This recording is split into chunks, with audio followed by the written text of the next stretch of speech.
Saludos, queridos amigos. Soy Javier Mauri. Eh, el ritmo de vacunación va bastante bien. En los grupos de mayores de 50 años, la verdad es que el ritmo de vacunación va bastante rápido, salvo en ese periodo que se dejó ahí un poco colgado de 60 a 69 años, que está en torno al veintitantos por ciento de aún en la primera dosis. Hemos de correr un poquito más, evidentemente, eh, más allá o por debajo de los 40 años, pues también tenemos que empezar a vacunar. Eh, sin embargo, a mí hay algo que me preocupa, y es que no acabamos de entender que las actuales vacunas, las cuatro que de momento ha aprobado la EMA, la Agencia Europea del Medicamento, son vacunas para ganar tiempo. Son vacunas para impedir que los hospitales se nos colapsen y mueran gente no solo por COVID, sino por otras enfermedades, otras patologías médicas que no se pueden atender como se debería.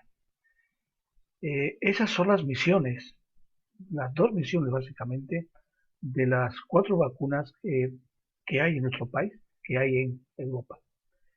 No son vacunas que previenen o que evitan el contagio. Por tanto, no evitan la transmisión. La controlan, es cierto, es verdad. Pero no la hacen imposible, la hacen menos probable. Pero la gente se sigue contagiando, especialmente aquellas personas que aún, obviamente, no han sido vacunadas y no han pasado COVID y no tienen una inmunidad biológica, que es mucho más robusta que la eh, inmunidad artificial por las vacunas, que no deja de ser un simulacro. Lo que pasa es que tampoco podemos contagiarnos porque nos dé la gana, porque corremos el peligro de que nuestra vida desaparezca y desaparezca la vida, matemos a aquellas personas que más nos importan, nuestros padres y nuestros abuelos, que son los principales grupos de riesgo. Hubo un tiempo en que algunos países como Suecia, como Gran Bretaña, probaron esta estrategia de que la gente se contagiara, de no implementar medidas de control a la movilidad, y lo que ocurrió fue que se les, se les, eh, se les llenaron todos los hospitales y murió mucha gente. Tuvieron que dar marcha atrás, tanto Suecia como Gran Bretaña. Pero bueno, si has pasado COVID, pues ya sabes que tienes una inmunidad buena, una inmunidad robusta, y a los 6 meses de haberte contagiado, pues te pondrán eh, tu dosis, una única dosis, no necesitas más. Bueno, a lo que iba. En nuestro país la tasa va bien, pero hay que mejorar, sobre todo en algunos grupos de riesgo que todavía no están debidamente protegidos, como esta franja de 60 a 69 años, y sin olvidar a las personas menores de 40 años.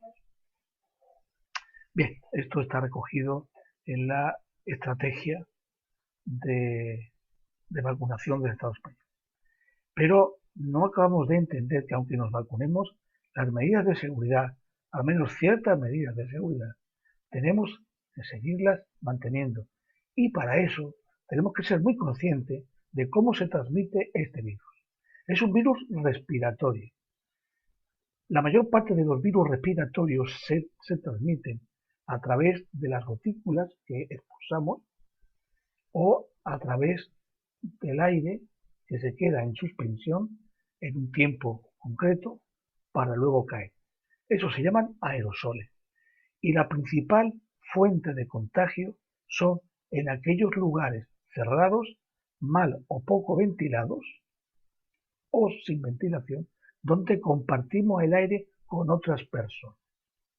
Bien es cierto que ahí tendríamos que tener una mascarilla. Si me apuran, una buena mascarilla.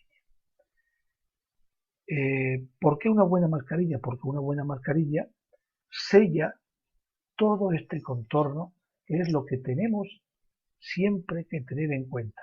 Un sellado completo de la nariz hacia la boca. Una mascarilla como las quirúrgicas, por ejemplo, que dejan huecos y darles la vuelta a las gomillas que se ponen en las orejas, eso favorece que haya huecos y por ahí entra y sale aire. Y también por aquí.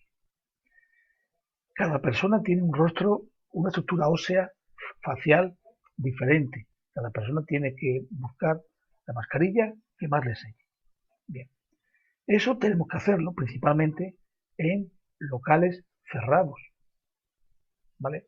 En locales cerrados que no tengamos seguridad, que tengan una ventilación cruzada, puerta-ventana, ventana-puerta, o que tengan una serie de filtros purificadores, como puedan ser los filtros EPA. Si esto no es así, conviene que usemos la buena mascarilla y nos aseguremos que nos protege bien. Evidentemente, en estos lugares, cuanto menos tiempo estemos, mejor. ¿Por qué? Porque la mascarilla es algo artificial. Nos molesta, nos sentimos molestos y en un descuido nos la podemos quitar y nos podemos olvidar de que nos la tenemos que poner. Y cuando nos demos cuenta, pues hemos estado más de 15 minutos respirando ese aire que compartimos con otras personas.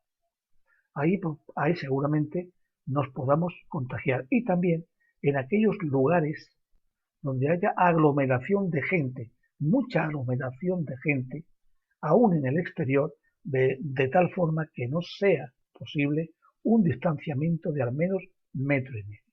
Por ejemplo, los transportes públicos o el transporte público. Tenemos que tener en cuenta que la vacuna, la primera dosis, empieza a generar anticuerpos a partir de las 3-4 semanas aproximadamente. Aunque tengamos la segunda dosis, no debemos de dejar de usar la protección. La mascarilla, lavarnos las manos con gel hidroalcohólico o con agua y jabón de toda la vida de Dios y la distancia de seguridad cuando sea requerida. Ponerse la mascarilla en un espacio abierto donde estamos solos no tiene sentido ninguno. Ni lo tuvo antes, ni lo tiene ahora, ni lo va a tener, porque la transmisión no se produce por ahí. En espacios abiertos, donde tenemos una ventilación natural perfecta, donde no hay aglomeración ninguna, yo jamás entendí por qué se implementó la obligatoriedad de tener mascarilla en cualquier circunstancia y en cualquier situación. Esto lo que provocó es un cansancio por usar la mascarilla. Y la consecuencia directa es la bajada de guardia, la relajación. Y es lo mismo que puede producirse ahora. La vacunación es ganar tiempo. ¿Para qué? Para que aparezcan vacunas más complejas que no sean neutralizantes, sino esterilizantes, que impiden que te contagies. Y si impiden que te contagies, impiden que lo vayas a transmitir. Pero hay algo que tampoco acabamos de entender. Y es que no es una cuestión, la pandemia no es cuestión de países, no es cuestión de Mairena, de Griso, de Andalucía, de España, de Europa, es cuestión del mundo.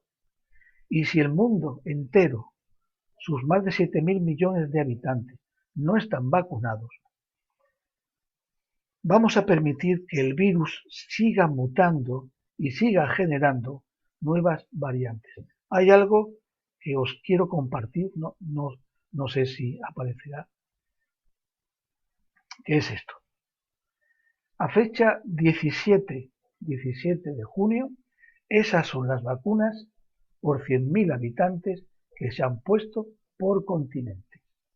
Vemos aquí que el primer continente es Norteamérica, que por cierto ahora tiene un grave problema porque mucha gente no va a completar, no quiere completar la segunda dosis.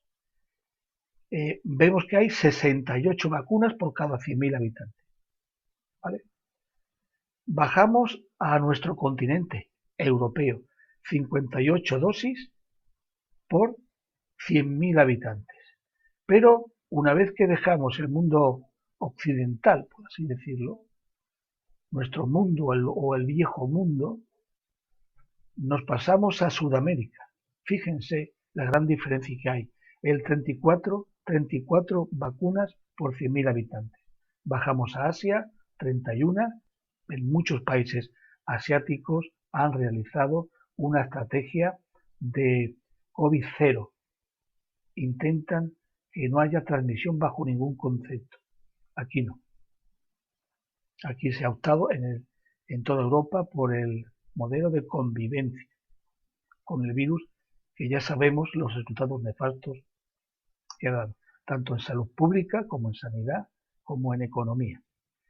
Y bajamos a Oceanía, que también en muchos países, como Nueva Zelanda, por ejemplo, pues han hecho una política muy seria de machacar al virus, de no dejarlo que se propague, 17 vacunas por 100.000 habitantes, que es muy bajo, aunque hayan hecho una estrategia diferente, es bajo. Pero si nos vamos a África, tenemos el gran continente africano, el inmenso continente africano, tenemos 3,1 vacunas por 100.000 habitantes. Y mientras esto siga así, aunque en España tengamos inmunidad de rebaño, que seguramente la vayamos a alcanzar antes que otros países, como Norteamérica, por ejemplo, pero el resto del mundo pobre, pues se va a quedar como focos de epidemias donde el virus va a seguir mutando porque la transmisión no va a ser posible cortarla como no se envíen vacunas. ¿Y esto a qué conclusión nos lleva? Que no nos confiemos, que valoremos nuestra salud, porque aunque el estado de alarma se terminó en mayo, otra cosa que tampoco entiendo, ni muchos entienden, la pandemia sigue estando aquí. Y tenemos una serie de variantes que se escapan en cierta manera a ciertas vacunas, como es la variante Delta, por ejemplo, la variante India, que no es que haga que las vacunas AstraZeneca, por ejemplo, sea totalmente inútil, no, protege. Lo que pasa es que su efectividad baja, pero sigue siendo una vacuna segura. Las vacunas siguen siendo seguras frente a estas variantes. Evidentemente, cuanto más muten, más problemas vamos a tener, porque la variante India, por ejemplo, es 40 veces más contagiosa, más transmisible que la variante británica, que ya era 4 veces más contagiosa que la original de Wuhan, que es la que hemos tenido hasta que la variante británica la ha desplazado del nicho. Los que transmitimos el virus somos nosotros. No debemos de olvidar. Nosotros hacemos posible que el virus cambie, porque lo movemos, lo movilizamos. Nos contagian y contagiamos, porque a veces nos movemos sin la protección adecuada, aunque estemos vacunados. Bueno, espero que el rollo no os haya causado demasiado aburrimiento y bueno, y no digo más, muchísimo ánimo, que ya falta muy poco para que de verdad podamos vencer esta pandemia. Gracias y un saludo.